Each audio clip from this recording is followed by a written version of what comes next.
Ya, assalamualaikum sobat sekalian, bertemu kembali dengan TMC Vlog. Di vlog kali ini, saya mau membahas sesuatu yang sederhana, yaitu mengenai tipe-tipe dari gear shifting atau berpindah gear pada sepeda motor, khususnya untuk sepeda motor manual.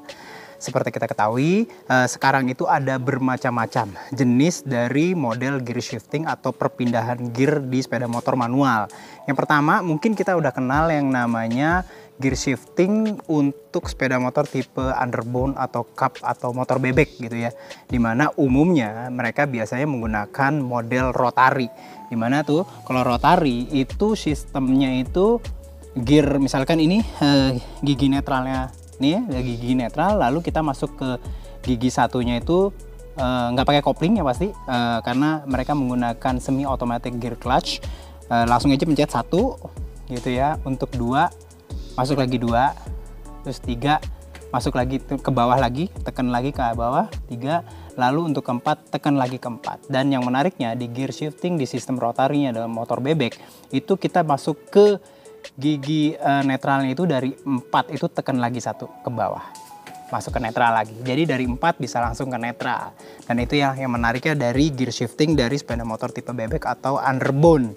Lalu setelah itu ada lagi jenis gear shifting yang umum banget di sepeda motor tipe manual, tipe sport, yaitu kayak misalkan ini nih CBR 650F atau motor-motor sepeda motor manual yang lainnya, motor sport ya. Nah itu sistemnya biasanya kalau ini tuh giginya atau gear normal, gigi satunya itu kita pencet dulu kopling ya, lalu tekan ke bawah, ceklik, ya itu masuk pas kopling dan segala macam ya, teman-teman sekarang udah tahu ya.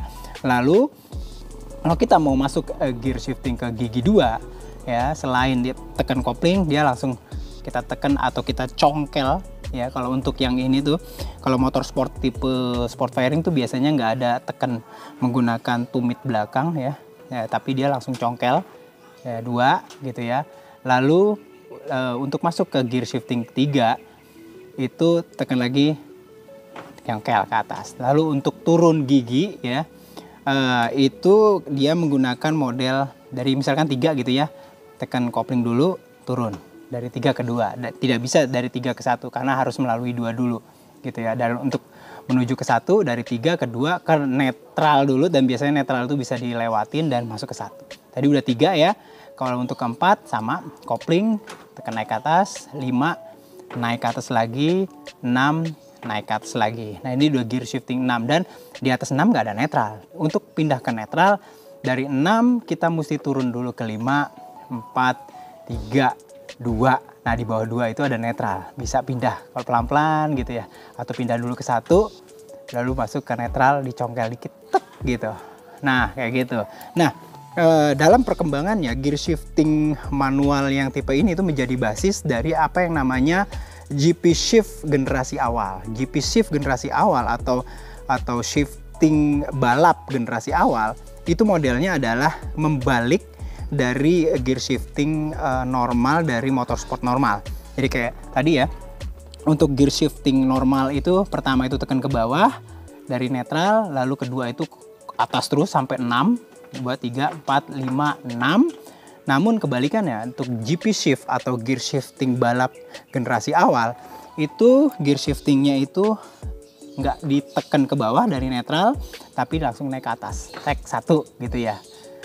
Lalu setelah itu gear shiftingnya pindah keduanya itu ditekan, dibalik aja gitu, 2, 3, 4, 5, 6. Untuk pindah dari 6 turun gear shifting itu balik lagi dicongkel sambil tekan kopling ya, sampai gear shifting yang diinginkan, termasuk juga ke 0.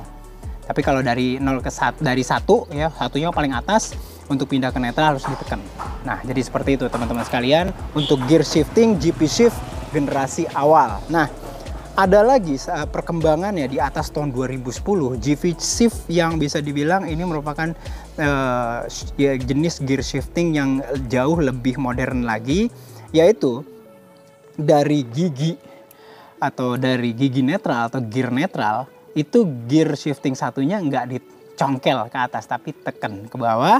Gear shifting kedua juga selain kopling tekan ke bawah, 3, bawah, 4, 5, 6. Nah, itu adalah gear shifting generasi terbaru yang bahkan dipakai oleh MotoGP sampai generasi tahun sekarang nih, tahun 2024. Nah, ini menarik nih ya, dengan perkembangan jenis kopling yang bahkan untuk MotoGP sekarang sudah menggunakan seamless gearbox, itu gear shifting ini dipergunakan. Jadi memang secara umum evolusinya tuh udah sebegitu ya, teman-teman sekalian udah tahu. Kayak pertama gear shifting tadi, gear shifting bebek, dan pada dasarnya gear shifting yang digunakan di MotoGP ini kelihatannya kayak mirip dengan gear shifting bebek, dimana dari netral tekan ke bawah 1, 2, 3, 4. Kalau bebek hanya sampai 4, tapi kalau gear shifting MotoGP itu biasanya sampai 6. Tapi perbedaannya kalau di gear shifting bebek itu rotari, dari 4 tuh pindah bisa langsung ke netral dengan menekan. Tapi kalau di MotoGP itu nggak bisa dari 6 ke netral.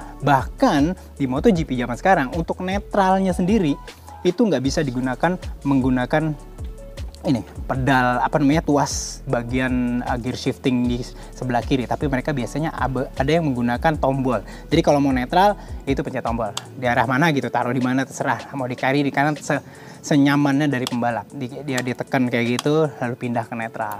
Nah, tujuannya untuk menghindari hal-hal yang tidak diinginkan, yaitu perpindahan gear shifting ke netral secara tiba-tiba dan tidak diinginkan. Kayak misalkan kalau misalkan zaman dulu gitu ya, antara dimana tempat gear shift itu netral itu berada di 1 dan 2, itu kadang-kadang terjadi ada kayak slip dan kita tuh bisa berpindah ke gigi netral secara tiba-tiba tanpa kita inginkan. Nah, perpindahan atau perubahan gear shifting GP shift yang terbaru dari netral 1, 2, 3, 4, 5, 6 semuanya ke bawah, dan itu menunjukkan bahwa mereka ingin menghindari hal-hal demikian.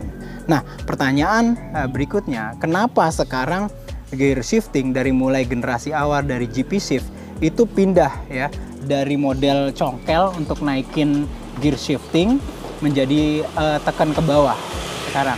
Nah, jadi gear shifting yang model tekan ke bawah itu memiliki keunggulan atau kelebihan bila digunakan di balap. Yang pertama adalah biasanya itu kalau kita lagi membalap atau bisa naik sepeda motor, itu menekan dengan tumit kaki ke arah bawah, bila dibandingkan dengan nyongkel itu responnya jauh lebih cepat cepat kalau neken. Tapi kalau nyongkel itu lebih lambat dan memiliki ada beberapa kemungkinan kesalahan pengoperasian kalau pada nyongkel itu ya, terutama juga mungkin powernya juga kurang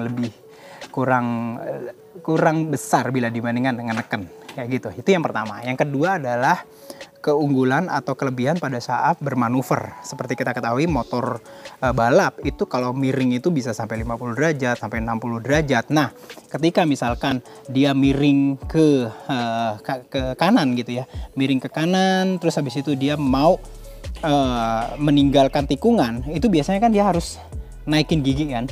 Nah, bisa bayangin teman-teman sekalian, kalau lagi miring begini, dia harus naikin gigi. Kalau misalkan naikin giginya itu di congkel, itu agak berat gitu ya, agak susah juga. Tapi kalau misalkan dia diri gini, terus dia mau naikin gigi ya pada saat keluar tikungan, dia tinggal tekan gitu, itu jauh lebih mudah.